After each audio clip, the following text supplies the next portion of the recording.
Bonjour et bienvenue sur Réconciline, je suis Rosemarie Richon.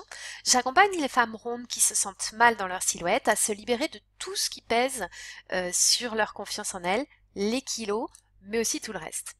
Aujourd'hui, une question un petit peu technique sur l'amincissement qui m'a été posée récemment par une jeune femme qui me disait je fais beaucoup de sport et pourtant j'arrive pas à maigrir et au contraire je grossis.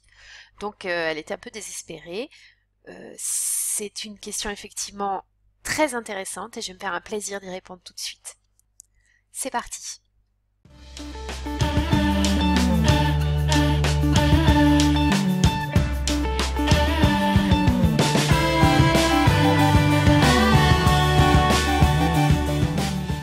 Alors, première idée reçue à laquelle il faut tordre le cou, c'est que non, le sport ne fait pas maigrir. C'est la combinaison d'une nutrition qui vous convient, d'une activité physique qui vous convient et d'une psychologie qui va être stabilisée qui va faire que vous allez mincir. Ok?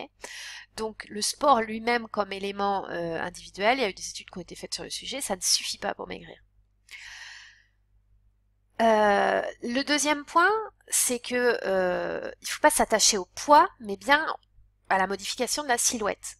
Euh, un sportif de 100 kg n'a pas la même silhouette qu'une personne obèse de 100 kg. Donc arrêtez de vous focaliser sur la balance. C'est un indicateur, mais c'est un indicateur qui doit être remis dans un contexte. C'est normal quand vous faites du muscle, ça pèse plus lourd que le gras. C'est normal que vous preniez un petit peu de poids. Ce qui se passe aussi quand vous faites du sport, c'est que vous allez activer vos muscles. Alors imaginez ça, c'est un os et ça c'est un muscle. Et donc le muscle va venir appuyer sur l'os pendant l'effort et donc va forcer la vascularisation de l'os. Et l'os étant mieux nourri, va être plus lourd. Donc vous solidifiez votre carcasse, on va dire. Vous faites du muscle et tout ça est lourd parce que vous êtes dense. Encore une fois, le poids va pouvoir augmenter légèrement, mais ça ne veut pas dire que vous serez plus gros. Vous pouvez être plus mince en pesant plus lourd. Donc ça, c'est un phénomène qu'il faut bien comprendre. Il faut vraiment lâcher prise sur la question parce que on se crispe parfois parce que la balance évolue pas dans le sens qu'on voudrait, notamment au début. Mais c'est un phénomène qui est tout à fait classique quand on démarre une activité physique. Autre erreur dont on doit parler aujourd'hui, c'est que euh, au niveau nutritionnel, euh, si vous mangez trop de sucre avant de faire du sport, comme ça a été conseillé pendant des années et des années par tous les coachs sportifs de la Terre, on faisait manger des pâtes, du riz avant les compétitions, on faisait prendre des collations sucrées avant les compétitions, et encore aujourd'hui, c'est le cas, soit on vous fait boire des boissons sucrées, soit on vous fait manger des barres de céréales, et alors, vous avez l'impression que ça vous aide pour l'effort, c'est complètement psychologique. Ça vous aide en rien. Et ça crée juste un phénomène qui est celui de qu'est-ce que le corps va consommer pendant l'activité physique. Donc soit il va consommer des graisses, soit il va consommer du sucre. Si vous mangez du sucre avant l'effort, le corps va se mettre sur la voie je consomme du sucre. Et donc vous allez consommer le sucre que vous avez pris avant l'effort, donc au lieu de venir puiser dans vos graisses de réserve, qui c'est ce que vous souhaitez. Et, euh, et ce qui va se passer aussi, c'est que quand il n'y a plus de sucre dans votre sang, enfin, je schématise, hein, bien sûr, c'est pas exactement ça, mais quand il n'y a plus de sucre disponible dans le sang, eh bien vous allez vous retrouver en hypoglycémie, d'où peut-être des fringales après le sport ou des coups de pompe pendant, parce que votre corps est sur la voie je prends du sucre. Euh, ce qui fait que derrière, vous allez avoir envie de manger. Vous allez peut-être manger même un petit peu plus. Et si vous remangez sucré, ce qui va être la tendance, puisque c'est ça qui va vous attirer, vu que vous serez en manque de sucre, eh bien, vous restez sur cette voie de consommation des sucres et vous n'êtes pas sur la voie de consommation des graisses. Donc c'est dommage d'avoir fait tous ces efforts pour finalement brûler aucune de vos réserves, voire en refaire d'autres, puisque vous mangez sucré. Donc troisième chose importante, il va falloir prendre en compte aussi quel type d'effort vous faites. Si vous faites un effort qui est trop violent par rapport au fait que, par exemple, vous démarrez le sport, vous n'en avez jamais fait, puis tout d'un coup, vous vous mettez à faire un effort hyper violent. Votre corps va se mettre en résistance, parce qu'il y a une forme de stress, il y a une forme de danger. Trop d'activité physique stresse le corps, et en cas de danger, le corps se met en résistance. Si ce n'est pas le cas, ce qui se passe aussi, c'est qu'on a longtemps conseillé aux personnes qui étaient en surpoids de faire des exercices, on disait qui assèchent, comme le footing pendant des heures, comme le vélo pendant des heures, le rameur, des choses comme ça, mais qu'on faisait d'une manière endurante, c'est-à-dire sur des temps longs, pas forcément intenses, et il fallait que ça dure un minimum 3/4 d'heure, ce qu'on nous expliquait autrefois. Alors, sachez que là aussi, on en est revenu. Alors, bien sûr, si on regarde les marathoniens, en règle générale, ils sont pas très épais, mais ils font quand même des efforts qui sont énormes et qui sont pas forcément conseillés pour le commun des mortels.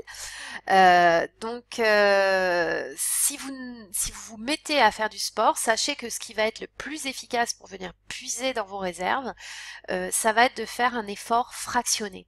Alors, un effort fractionné, c'est quoi? C'est je m'échauffe tranquillement, j'accélère à fond, un temps de repos, j'accélère à fond, un temps de repos, j'accélère à fond, un temps de repos, j'accélère à fond, 7-8 fois en règle générale, et puis un temps de relax, voilà, et d'étirement.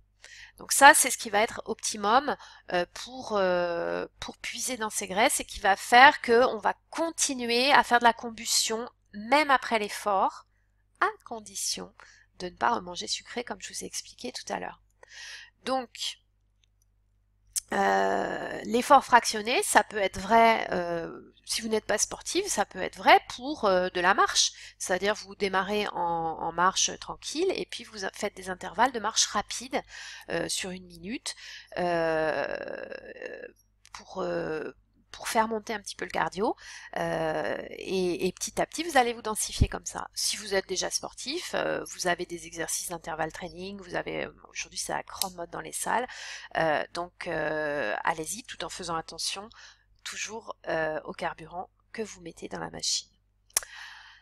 Alors justement, ce carburant, parlons-en, il est souvent trop sucré. Je dirais en général, pas seulement avant vos séances de sport, et c'est ce qui peut expliquer que vous n'arriviez pas à puiser dans les graisses de réserve au moment du sport. Donc c'est vrai que là, ça demande un accompagnement un petit peu précis et un petit peu et complètement individualisé pour voir ce que vous faites et comment vous le faites. Autre point d'attention, ça va être votre psychologie. Comment vous vivez le fait de faire du sport?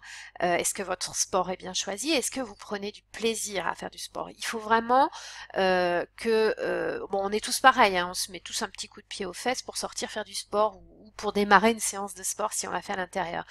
Même les sportifs je dirais aguerris, se mettent un petit coup de pied aux fesses pour aller faire du sport.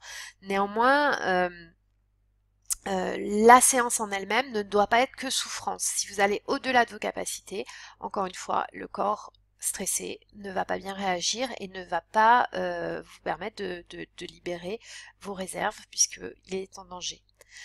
Après, il peut y avoir aussi d'autres blocages qui sont complètement liés à la psychologie sans parler du sport et qui font qu'aujourd'hui vous êtes bloqué dans votre amincissement parce que pour d'autres raisons émotionnelles, vous n'arrivez pas à mincir. Donc c'est vrai que le sport est un point particulier dans une problématique qui est globale et vous ne pouvez pas le délier du reste de cette problématique. J'espère avoir répondu à vos questions concernant le sport et l'amincissement. Si vous êtes concerné par la question ou si vous avez un autre blocage à l'amincissement, sachez que vous pouvez demander sur mon site reconciligne.com, vous pouvez demander un bilan pour découvrir pourquoi vous êtes dans un blocage dans l'amincissement. Donc je vous invite à le faire et je serai ravie de vous répondre personnellement. Prenez soin de vous et à très bientôt sur Reconciligne.